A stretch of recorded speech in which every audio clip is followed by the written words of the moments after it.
Hi, this is Mike from Mike's Unboxing Reviews and How To, and on today's video we'll be taking a look at Cougar's mini ATX marvel. This is the MG120G. Keep watching to find out more.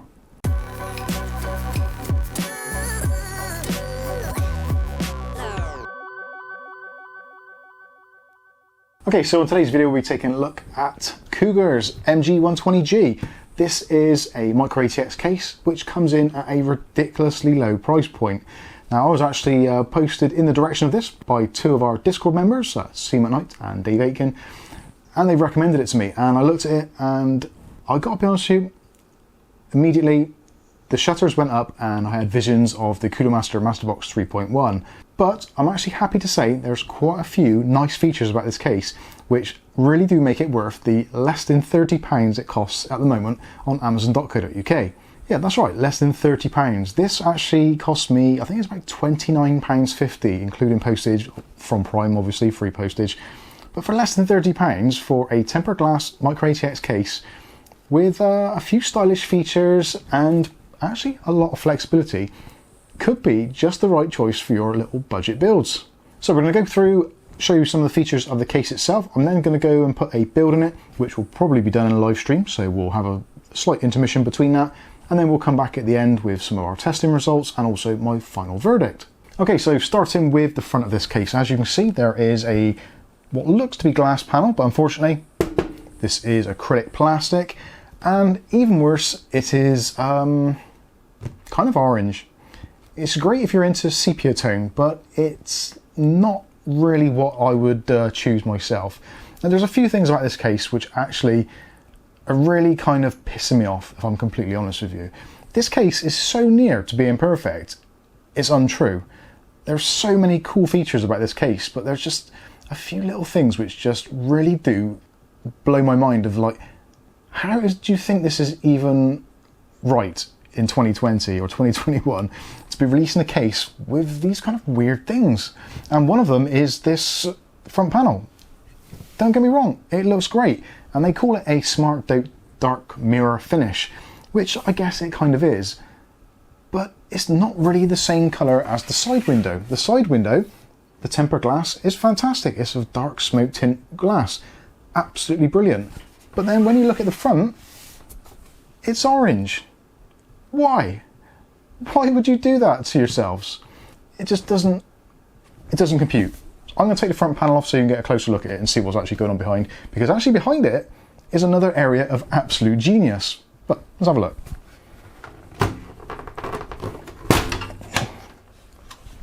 So hopefully the camera didn't get too shaky right then, but here we are. Here is the front panel. As you can see, it is essentially, yeah, it's pretty much an orange tint to it. You've got a nice Cougar logo on the bottom there, and actually you look at this and you think this is just a choked off case. Yeah, to some extent it actually is, but looking from the other side, and hopefully I'll put some B-roll, you can see there's slits around the actual outside of the perspex, which will allow in a pretty decent amount of airflow. I don't think it's going to be quite as bad as the Masterbox 3.1, but certainly we will find out in our testing. Fortunately, the components that I'll be testing this in are going to be a lot lower wattage than what I did the testing back in the Cooler Masterbox. So that is going to be basically on its side. Also as well, there's some ventilation elsewhere in the case, so that is going to help things out immensely. Personally, my thoughts are, because this is only £30, which to be fair isn't a massive amount for a case these days, I'm really tempted to do some modifications to this front panel. Maybe remove it altogether and put in some kind of custom mesh, or maybe just get some other acrylic, maybe a dark smoke acrylic from a plastics hardware shop, or maybe just cut some designs into this just so it isn't so kind of in your face with that orange. But yeah, I've probably given this front panel a little bit too much attention, so let's move on slightly. At the front there's some cutouts for the I/O, which is actually quite a nice thing to see. So there's no captivity to this, you can remove it and do modifications if you want to. As you can see, the I/O panel is still firmly attached on the front there. It is actually removable, so should a port fail or something, you can just unscrew the screws there and undo the cabling, and you can get a replacement for that from Cougar, which is a really nice touch. Also on the actual front panel there is a cutout section on the bottom which doubles up as the grab handle to actually pull it off, but also gives a little bit more airflow should you need it. The sides of the actual front panels, well, we've got some quite nice angular edges on there. Again, very reminiscent of that Cooler Master Masterbox Lite 3.1. So let's move in a little bit closer and let's look at this filtration. Now this filtration is very similar to that which is on the Corsair 465X and those other kind of cases. It's actually a really good design, and in theory it should work absolutely brilliantly, but unfortunately, because the amount of airflow which is potentially going to be choked off by that being a solid panel, do you really need this kind of level of filtration as well? I think, to be honest with you, most of the filtration is going to be done quite well just from those slits alone. Of course, you can remove this if you want to. There is just a thumb screw, and actually this is a relatively good mechanism as well. So all you do is pull the filter down a little bit, and the lugs release, and you can remove the whole thing. So if you're finding that the case is a little bit choked with the fans that you're using, maybe you're using slightly cheaper fans because basically there's hardly any installed in here apart from one at the rear. So if you've got your own custom fans and they're not particularly expensive ones, or they don't have a great deal of positive pressure, then you can obviously remove this if you wanted to, just to allow a little bit more air through this front section. Alternatively, if you wanted to, you could actually mount a radiator in this front section. I think for £30 when you're spending on the case, it's unlikely you're going to be going into exotic water cooling, but certainly the option is there should you want to. You can, in this front section, put 3 120mm fans, 2 140mm fans, a 280mm radiator, a 240mm radiator, a 140mm radiator, 120mm radiator, and obviously fans of all those sizes also. You can't put a 360mm rad in the front, there just isn't enough room. Fans you can put 3 120s in, and that is kind of really squeezing it in there, so certainly you may find there is 1 or 2 360mm rads on the market which would fit in there, but I'm going to say essentially don't bother because it's going to be tricky. I have tried the Fractal S36 in there and it just physically won't fit, and that is one of the slightly smaller rads on the market, so yeah, you may struggle to get one to fit in there. Realistically, 240mm will be absolutely fine in there, and it's probably the best option. Moving around to the side section, so again we've got this really nice tempered glass panel with quite a nice smoke tint. So again, if this is going to be a budget build and you're spending a little bit less money on the components inside, they are going to be slightly obscured by this tint. Now there is actually 2 pieces of kind of covering plastic to protect the glass in transit. I've removed the one off the back, I've left the one on the front because it also contains this sticker, which actually gives you some information about how to actually remove the panel. So to remove the panel, it's not a typical lift out situation. You basically put your finger into the cutout at the bottom and lift it out 45 degrees, and that brings it away from the case. I don't think you actually have to do that, but certainly that is what they state on the side, so I'm going with that. With the panel, you can see there is a pretty dark tint there. As you can see, it's yeah, it is making quite a difference on there. So yeah, it is quite a dark tint. So if you're looking for a completely clear, then yeah, you may need to look elsewhere. Again, certainly it is a very odd contrast against that orange front panel. It really is. But this is where things get really interesting and actually pretty exciting. There's some really nice features on this center section. So we've got options in here for micro-ATX or ITX motherboards, and also you can get in the slightly wider micro-ATX boards as well. So you have got the extra mounting pillars, etc., and enough room.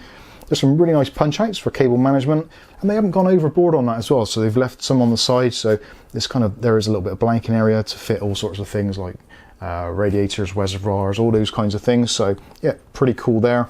You've got a decent size cutout on the back, not overly large, but a decent size for gaining access to backplates for AM4 or Intel processor setups. Also at the top, if we tilt this down a bit, I'll show you some B-roll this a little bit closer. We've got 2 really nice big cutouts in the top. I would say putting a radiator in the top is going to be pushing things. Now there is an option to offset it. You have actually got quite a lot of depth in here. This will actually take air coolers up to, I think it's 175mm. So actually you have got a considerable amount of depth there. Unfortunately, height-wise, you're slightly height limited, as I am as well. If you put a radiator in there in the top, you may have to worry about your RAM or your VRM situation on your motherboard. Hopefully when we get on and do the build, we'll take a look at what it's like, do some measurements so we can get a better look at all that kind of stuff.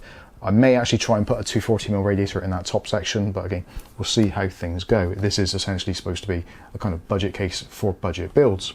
Moving down to the bottom, so there's 3 cutouts at the bottom, so for putting through your sort of HD audio, USB and front I/O. So there's a cutout here, and a cutout here, all but the same size. Of course, if you want to, you could use one of those to pass through your PCI Express cable for your graphics card to keep things a little bit neat, so you've got a nice channel going through here. And actually, graphics card wise, you can fit up to 335mm graphics cards in here before it starts impeding too much on this front panel. So again, Even though it is a budget-minded case, you can certainly still put some, maybe a slightly older graphics card. Maybe you're getting something like an old R9 390X, which is a triple fan design, so that'll fit in there pretty easily. Again, do check your graphics card first to make sure, but up to 335 mils in there is what they're recommending. Another really nice feature of this case, which I actually came about by surprise, I wasn't expecting it, and that is the SSD mounting area. So you can use these for 2.5-inch drives, SSDs, or mechanical drives. And I was looking, I'm thinking, well, how the hell do they come out? You just unscrew those from the front? But no, they are actually spring-loaded. So you just push this front button in, and it releases the clasp, and you can just pull them out. Absolutely brilliant. So plastic trays, you can screw SSDs or hard drives to those, and you can mount it in various places. So there's a spot here, a spot here, and a spot here. And also on the back as well, there's a spot, so you can use that as well. If you're mounting a drive and you don't want it on this front section, then you can put it onto the back of the motherboard, which is brilliant. There is actually tons and tons of places to mount hard drives and SSDs in here. There's all kind of little cutouts and holes, and actually on the bottom, when we look at it, you'll see there's actually other options, so you can remove the cages, etc., and put drives directly mounted to the chassis, which, again, things like that, engineering wise, I absolutely adore. I think that is fantastic. But again, these drive cages, if you want to, just push that in, remove it, and then you can leave this entire section open, or you can put a drive in there. You don't have to put them both in there, you can put just one in there, and that just snaps into place, and we'll put it back on the other side. So absolutely brilliant, love it. Included is a single Cougar fan, which has the option of a 3-pin DC style connection or a Molex. Yeah, obviously Molex connector, you probably want to chop that off and never use that, but certainly is an option if you want to. The fan itself is quite a nice Cougar one, RPM of up to 1200 RPM, low speeds of about 600 RPM, so yeah, it should be absolutely fine. Again, if this is going to be a low TDP system, maybe a media center or just a APU based system, a single fan in the back is probably going to be absolutely fine. But if you're putting something in here a little bit warmer, then maybe a few more fans just to populate this front bit would be a great idea. One thing I wasn't overly keen with is this cutout section for the power supply area. Again, if you're considering a slightly more budget orientated system with potentially a budget power supply, you're probably not necessarily going to want to have your power supply on show through the side section there, but yeah, it is what it is. But other than that, the basement is pretty well thought out. And actually the cutout at the front for if you're putting a radiator in, you can put an AIO and also the fans behind this rack section, so there is plenty of room there to fit that. Obviously, if you want to, you can put fans in front of here, but I would recommend against that because of the being so close to that front glass panel, well, plastic panel, is not going to work out very well for you. Moving around to the rear, so pretty much standard deal. So we've got the I/O section here, which is all nicely cut out, no sharp edges, which sometimes you do get on these cheaper cases, but this one actually does seem to be constructed particularly well, which is great news. On the back, you've got the 120mm fan there, as you can see, poking through. There is a little bit of height adjustment up and down, so yeah, no other fans. You can't put a 140 in there or anything like that. So yeah, a little bit limited there. You've also got the 4 PCI Express expansion slot areas. Unfortunately, these are the ones which you have to kind of twist and remove, so make sure you line up your motherboard and see which ones you need removed. A lot easier to take them out before you put your motherboard in, rather than knock off capacitors or surface mounted diodes on your motherboard when you're twisting it. Never a good look. You also have got a section here, so you can have the cards as kind of quick release. You don't have to screw them in, so you've got this little back plate which is on a thumb screw. I generally tend to put screws in anyway regardless, but again, the choice is up to you. On the bottom, you've got room for a standard ATX power supply. Takes the standard sizes, so maximum size in there with the tray which is in there is 165 mils, which is yeah, pretty much your ATX standard. Moving around onto the back, so this again is it's actually surprisingly nice in the back of here. I was expecting it to be pretty grotty for the £30 price, but yeah, not bad at all. The case itself is all finished in like a satin finish. It is a little bit of a fingerprint magnet, not too bad, but you may find it picking up the odd print, but yeah, not too bad. And nice to see that actually all of the metal is coated. There's none of this kind of bare metal, or you can see where there's kind of finer sprays on it. It's all been finished actually particularly nicely. So looking at the back, so again, we've got plenty of cable routing options. At the top here, we've got these 2 sections. So one for your kind of ATX supplementary power supply for your CPU, maybe one there for a couple of fans in this top section. At the top here for maybe addressable RGB type stuff, and in the middle for your ATX, and at the bottom maybe PCI Express or USB 3.0, all that kind of good stuff. The cables themselves, all pretty nicely routed in this little tuckaway section. And if we pull those out from there, it is a relatively meager affair, if I'm completely honest with you. So we've got a USB 3.0, which terminates into just one single USB 3.0 port on the front. You've also got your power LED and your power switch and a reset switch. Then you've got your USB, which is standard USB 2.0, which again, there's only one port on the front. And then you've got your HD audio. Now it's really nice to see that all the cables have been blacked out fully, right to the very ends, which I very much do appreciate. Would have been nice to have seen possibly two USB 3.0 ports on the front, or maybe an additional USB 2.0. Again, it's not the end of the world, and it is, again, I keep on saying it, I know this is a budget case, you shouldn't expect too much, but 3 USB ports on the front would have been a bit nicer, let's be completely honest, but not the end of the world, and certainly not a deal breaker. So moving along, we've got the hard drive cage here, so you can put two 3.5-inch drives, or you've also got option to put 2.5-inch drives, which is pretty much standard these days. And in the bottom one, we do get our accessories box, which has got usual kind of deal. Unusually for a cheap case, you do get an instruction manual, which is really nice to see. And even you get some cable ties and some extra screws, and everything's blacked out. So really good stuff. No complaints there. The drive cage itself can be removed in its entirety. There's just 4 screws on the bottom to remove that. There doesn't appear to be any on the top. There is actually a physical gap between the cage and the actual bottom deck or the basement section. So if you want to, you can use that for kind of routing cables to tuck them away. So you can make a pretty tidy job of the I/O. As you can see, that's pretty much disappeared already, which is great. In this section here, obviously, if you want to use a slightly larger power supply or an older power supply, you can actually shift this down a little bit. We'll take a look at that when we see the bottom. The power supply, got a nice grilled section there. I'll try and get you a close-up of that. And there's 4 sort of foam mounts for it to go on to absorb vibrations, which is, again, fantastic. There's plenty of cable management room. You can get your fingers in behind here, so there's a good sort of 3/4 of an inch gap in there. I can't see there being any problems. Lots of actual tie-down points as well, which have been punched out, dotted around in various places. Not too many in this section.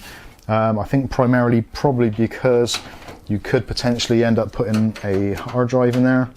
So again, you can move those caddies from the front. If you wanted to, you could actually probably just screw through straight through into a hard drive. I don't see any reason why you shouldn't do. Again, down to personal preference and how creative you are, but if you want to move a drive into this rear section, then you certainly can do. Moving down to the bottom. So on the bottom, again, pretty standard affair. So we've got feet which rise the case about 1 inch off the ground. You've got a nice, actually to see on this, is a plastic removable nylon mesh filter for your power supply. Really good. Unfortunately, it's one where, again, they've done what they normally do, so you kind of have to push down to remove it, which essentially means that regardless, you can't really remove it with your finger. You can't quite get in and actually lever it out at the same time. I'd much prefer to see a kind of tab sticking out the back here so you can actually remove it that way. But again, that is an extremely minor niggle. This is absolutely fine and will do the job perfectly. So yeah, moving back to there, so if I put this upright so you can see it a bit better. So you've got all these mounting areas here, so they're marked out: hard disk drive, SSD. Also you've got the adjustable mounting area there, so if you want to slide it forward a bit. You will lose some of your room for radiators on the front if you do that, and potentially some fan setups, but certainly it is adjustable, so 4 screws, or you can take the whole thing out altogether and give yourself a ton of room down there. The rubber feet is the one thing which is kind of annoying. Again, this is a really stupid gripe, but when you move it around on the desk, this is the reason why I put some sellotape over it, which you can probably see in the video. I put sellotape over the feet because basically it was making a right mess of the desk, black marks everywhere. So just a stupid thing, but slightly annoying. Could have been a better quality rubber, but it is what it is. So that is it for the bottom section. On the top section, if I put it up this way, you can get a better look of it. So there is the front I/O, as we said. So you've got your power button, your reset switch, USB 3.0, USB 2.0, and you've got your audio jacks, mic and earphones. This section here, you've got the removable magnetic filter, which again, pretty much the usual deal, what you expect to see. They haven't actually put the magnets in the places where it would make sense. So if you're actually mounting fans in here, when you put this back on, where the screws are actually holding the fans in place, this is going to stand up proud, which is a little bit annoying. They could have put the magnets a little bit closer in, that would have avoided that altogether. But if you wanted to, if it really annoys you, it's only double-sided tape, you could just remove those magnets and just move them in a bit. Again, a very stupid little thing to bother me, but certainly it is something that some people may consider. If you look at this, you can see it's offset. So again, in this top section, you can put two 140mm fans, two 120mm fans, a 240mm radiator, potentially a 280, again, depending on your motherboard, RAM configuration, etc. But certainly you can do if you want to. Again, in the rear, if you wanted to, you could put a 120mm AIO in there. It would fit, there's no reason why it shouldn't do. They do say on the box, actually, that this will take 3 radiators, which I think is kind of stretching what would be potentially possible. Obviously, you wouldn't have 3 in at the same time. That would be just insanity. Or maybe you could, I don't know. If someone's done that with one of these cases, I would love to see it, because I think that would be a phenomenal feat of engineering. But anyway, so you can see the top section, you've got this nice hexagonal mesh. It's just a shame we haven't got this hexagonal mesh on that front section. If the hexagonal mesh was on that front, this case would be absolutely awesome. Totally awesome. I do like the glass front look, but I don't think they've pulled it off in a particularly good way. Anyway, so that's the top section. So that is pretty much it for a tour around the case. This is where the video is going to temporarily pause for those of you that are watching the main review video. So this is going to continue in a live stream tomorrow, potentially, where I'll do the build, or I may just film the build and then kind of do some segues into that. And then we'll come back at the very end and we'll do some updates with things like temperatures, my findings, what fitted, what didn't, and yeah, my overall recommendations. But realistically, if you've got this far in, chances are, for what you've seen already, you kind of got a good idea of what this case is possible of. I think the one thing which is going to be the defining factor is that front panel going to choke it to death? We'll find out hopefully very, very soon. Okay, so we've done the build. For those of you that want to watch it, there will be links put into the video, so click on the icon up in the top corner, or if you're on a mobile device, just check out the links and you can see the entire build process. So we did it in a live stream as promised, and it was about just over 2 hours long, so yeah, we were kind of playing around with it a little bit, but certainly did get to find some of the case's strengths and also some of its weaknesses. And I've got to be honest with you, I was expecting this case to suck majorly, but actually, all things said and done, for £30, I don't think you can go too far wrong. There are a few limitations which I would probably like to see addressed, but essentially, for all intents and purposes, it is actually a pretty decent case. So some of the things that I would potentially change. Now, obviously, from what we've seen, the front panel. The front panel for me, personally, it's not great. I would love to have seen it either exactly the same colour as the glass panel, or perhaps some sort of mesh. But having said that, it doesn't seem to have affected the temperatures very much, which we'll go into a little bit later. But I figured this would be totally choked off, and I have run some tests. So I've run it in a complete different range of ways. So I've used it with the front panel removed and also the filter removed. I've run it with the filter only, I've run it with the front panel only, and I've run it in its standard configuration, which is the front panel and the filter. And realistically, there's only about 5 or 6 degrees difference on the GPU and about 4 or 5 degrees difference on the CPU. So really, when all said and done, there isn't a great deal holding this back. Now, the fans that we're using in here are the GIM fans, which we reviewed a while back, which again, you can check out up here. Now, don't get me wrong, they're not the best fans in the world, and they're not the most highly static pressure. But certainly, in this particular setup, with it as it is, yes, there was very, very little difference, and the front panel did not seem to impede the airflow, neither did the mesh. So let's go through the case quickly. I'll take the side panels off so we can see what's been going on in here, and you can see what the build looks like. Again, obviously, if you have seen the live stream already, then you've seen all this, so it's no great surprise to you, but I figured I'd go through it for those of you that are just watching this video and don't have the time to trawl through the live stream. So 4 thumb screws, and you grab the bottom section there to pull the glass panel off, and that shows you what is inside. So during the stream, I was asking what people wanted to have as the cooler, and it seemed that the Snowman was the appropriate choice, being it was good to see if it would actually physically fit. They do say you can fit up to around about 175mm cooler in here, and the Snowman, from what I can recall, is around about 165 thereabouts, so absolutely fine. And actually the 120mm fan in the rear, actually you can see sticking out slightly further than the actual CPU cooler itself, so no issues there.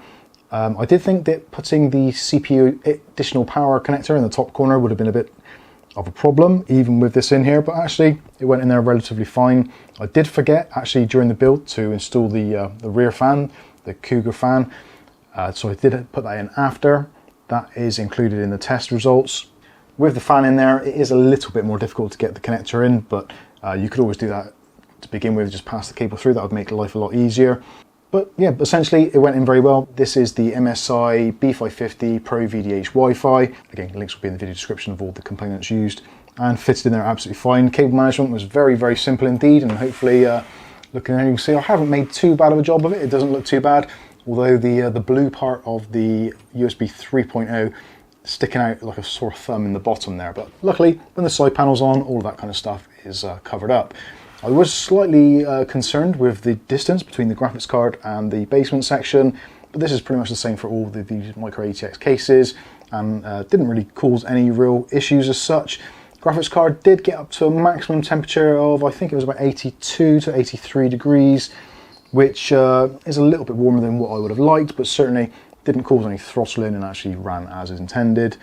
The one thing I did notice is with the front panel on and also the mesh, the cooldown times are a little bit more increased. Obviously, with it not being on at all or it being more open, then the cooling down time is much quicker. I did find that in my testing, but essentially it isn't a great deal. If you're just gaming and then using the internet, general stuff, you're never going to notice the difference. It's only under kind of test circumstances that you actually notice that, oh yeah, it does get cooler quicker with the no restrictions on the front, which I kind of guess makes complete sense.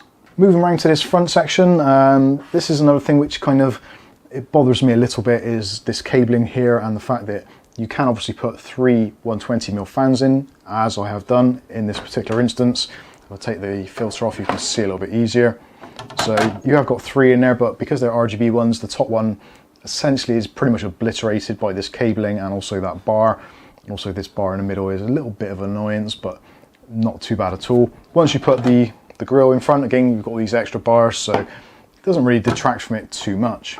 As I said, testing wise, with the filter in place, with the front in place, made virtually no difference at all. And actually, I'm really surprised. They've managed to do some pretty good engineering to get the airflow through there, even though there is very, very tiny slits.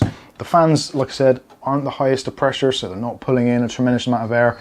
I think if the fans were better fans, maybe like the Arctic P series, then you might find some restrictions due to the lack of spacing on this front panel. But okay, it's down to you and what you're putting in this case.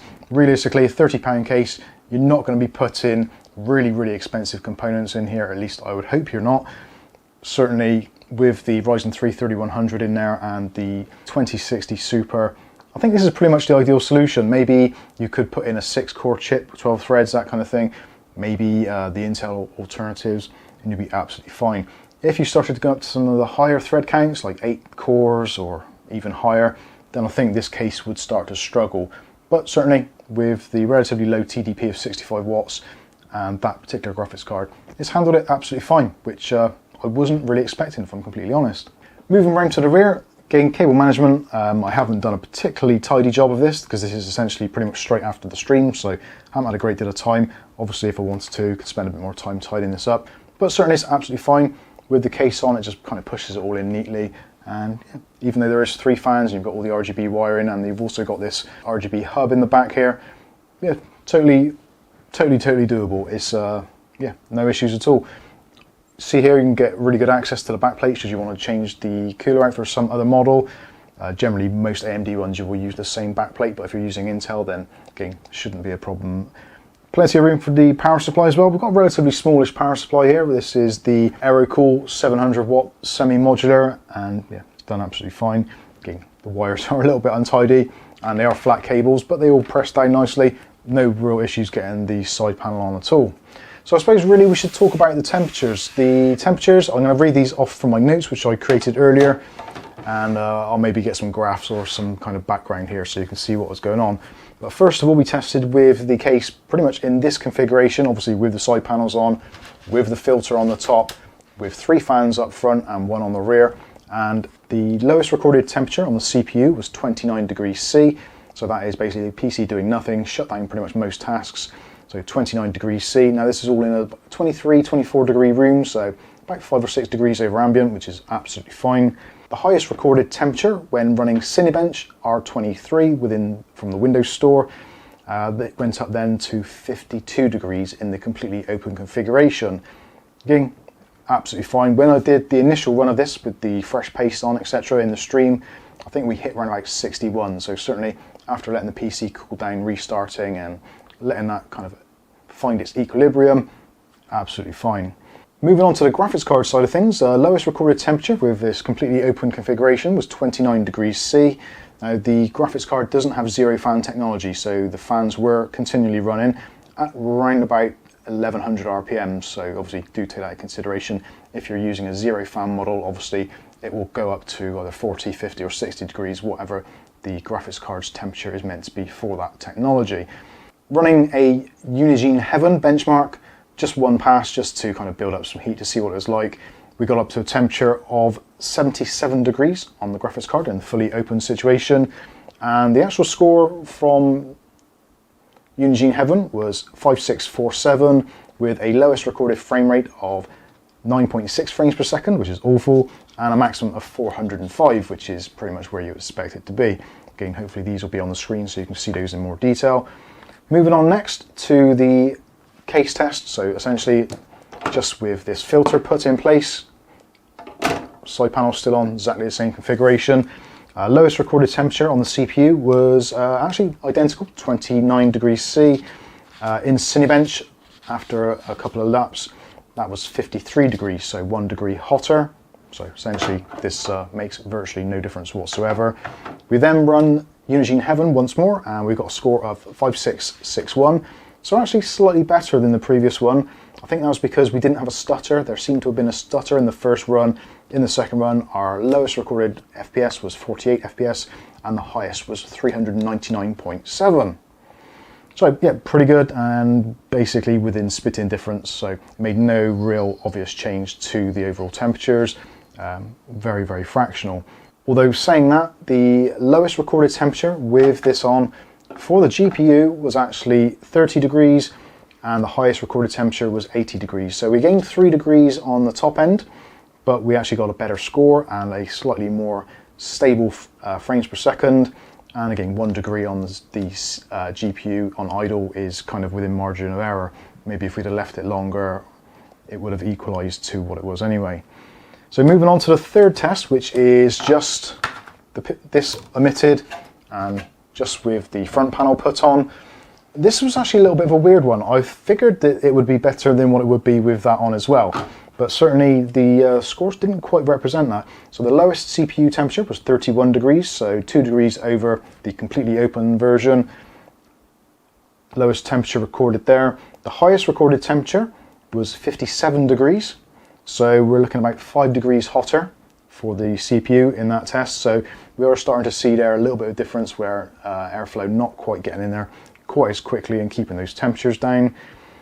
With the GPU running Unigine Heaven again, we got a score of 5669, so a slightly higher score yet again. Lowest frame was 48 frames per second, highest was 392, so again well within the margin of error against the previous result, although the graphics card did get up to 83 degrees C, which is actually starting to get a little bit toasty. And finally, the last test is basically the stock configuration, so that is with the mesh filter in place and also the front panel installed, so effectively as choked off as it's possibly going to get. The filter on the top was in as well, all the kind of usual stuff. Exactly the same tests. And actually I should have mentioned the fan settings in MSI's Dragon Center.